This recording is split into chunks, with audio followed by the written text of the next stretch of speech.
자, 예. 안녕하세요. 예. 아이고. 어디 여기 혼자 계세요? 예. 혼자 사세요? 예. 예, 드리면 됩니다. 근데 여기 우리 이것도 인형에 이거 전해주죠. 예. 그래갖고 줄 때 이렇게 들고 있다 이렇게 주라고. 예, 알겠습니다. 어느 사람이 바로 그거 다 그렇게. 민당 지도부가 이곳 구미에 왔습니다. 잃어버린 서민 예산을 찾기 위해서 구미에 왔습니다. 작년 말 이명박 정권이 예산 날치기 하면서 어려운 서민 복지 예산을 날려보냈습니다. 형님 예산 챙기면서 결식아동들 방학 때 점심 주겠다고 하는 예산을 날려보냈습니다. 형님 예산 챙기면서 어린아이들에게 예방접종 놔주는 예산 날려보냈습니다. 이거 다시 찾아야 합니다. 국민 여러분의 힘을 빌어서 저희가 다시 찾고자 합니다.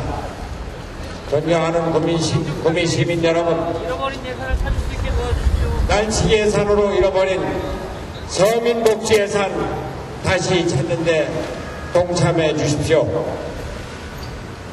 결식아동들에게 방학 때 점심 사주겠다고 하는 예산이 날아갔습니다. 어려운 집 자녀들 예방접종, 필수적인 예방접종 하겠다고 하는 예산 339억이 날아갔습니다. 돈이 없어서 어린이집, 유치원 보내지 못하는 저소득층 아이들에게 도움을 주겠다고 양육수당 예산 책정한 것 안녕하십니까? 감사합니다. 감사합니다. 1,800억이 날아갔습니다.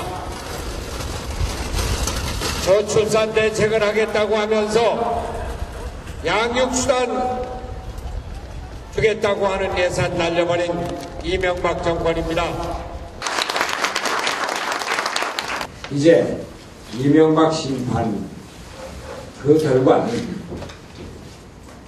이명박 대통령과 이 정권이 아무리 사과를 거부하고 재발 방지 약속을 거부하고 민주주의를 부정해도 결코 국민을 이길 수 없다는 것을 알려주기 위한 희망대장입니다. 국민을 이기는 나라의 통치자는 있을 수가 없습니다. 아무리 민주주의를 부정하고 싶어도, 아무리 의회를 부정하고 싶어도 부정되지 않는 것이 민주주의고 결국 이기는 것이 의회 민주주의입니다. 국민이 있기 때문입니다. 국민의 주권이 있기 때문입니다. 국민의 힘이 있기 때문입니다. 저희는 국민들께 가까이 가서, 더욱더 가까이 가서 낮은 자세로 국민의 목소리를 듣고자 합니다. 국민의 실생활 속에서 우리의 정책을 개발하고자 합니다. 우리의 정책을 통해서 민주당이 이명박 심판 후의 대안임을 국민들께 알려드리고 국민들로부터 동의를 받고자 하는 것입니다. 우리에게 희망이 있다고 하는 것을 국민들에게 안심시켜드리고자 하는 것입니다. 이명박 정권이 아무리 민주주의를 부정하고 민생을 짓밟고 전쟁을 고취하고 평화를 부정해도, 그러나 종국에는 우리는 내년도로 다가온 총선거와 대통령 선거를 통해서 정권 교체를 이룩할 것이고, 그 정권 교체를 통해서 민주주의가 꽃피우고 민생이 허리를 펴고 평화가 남북을 하나로 만드는 이런 새로운 세상을 반드시 건설할 것입니다. 어려운 지역에서 어렵게 싸우고 계시는 이 지역의 당원 동지 여러분과 또 민주 투사 여러분, 우리는 승리한다는 것을 굳게 믿고 우리 이웃 한 분 한 분은 우리 시민 한 분 한 분을 진실을 설명하고 나아갈 길 함께 갈 것을 설득하면서 승리의 길로 나아가십시다.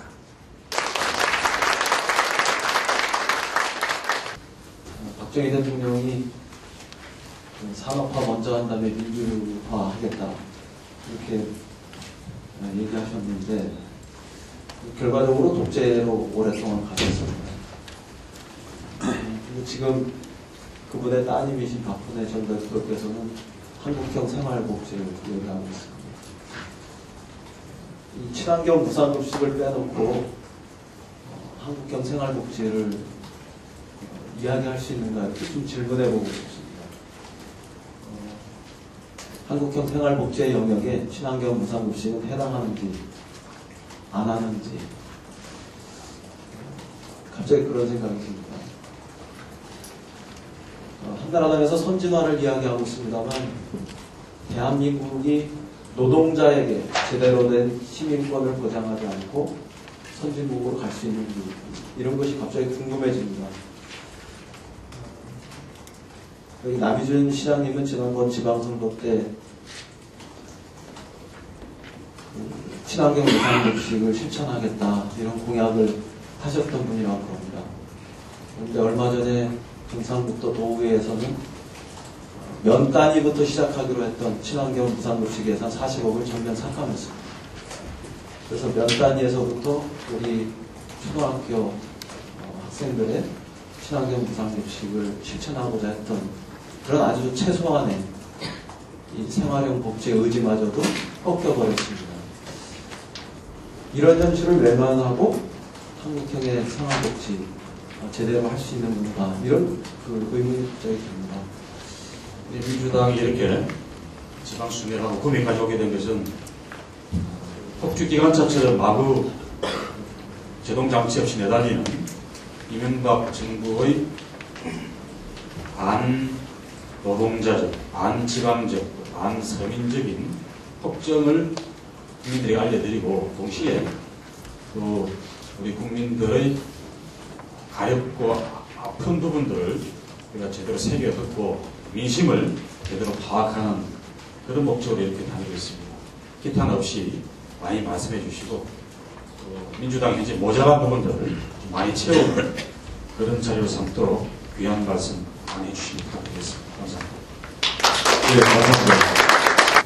특히 이명박 정부 들어서 이 교육 자체가 너무나 치열한 이제 경쟁 교육 중심으로 이루어지고 초등학생까지도 이 성적 줄 세우기가 만연하되면서 요즘 저 전국 학력평가 일제고사 치고 나면은 어디가 1등했다라고 하면서 자랑이 그 지역에서는 초등학생을 8시까지 있고 중수업시켰다라고 하는 게 자랑인 것처럼 이야기되는 시기입니다. 그래서 그런 문제도 하고 그 다음에 이제 교육 자체가 워낙 이제 학생들 개개인만 줄 세우는 것이 아니고 중고등학교 자체가 서열화돼가지고 자립형 사립고 자율형 학교, 기숙형 학교, 7학기까지 마이스터고 이러면서 모든 학교를 거의 이제 줄 세우기를 하고 있습니다. 그래서 70년대에 그 경쟁, 교육의 경쟁을 어쨌든 경쟁이 학생들한테 심각한 여러 가지 폐해를 준다고 평준화 정책을 그것도 이제 박정희 정권 때 도입됐는데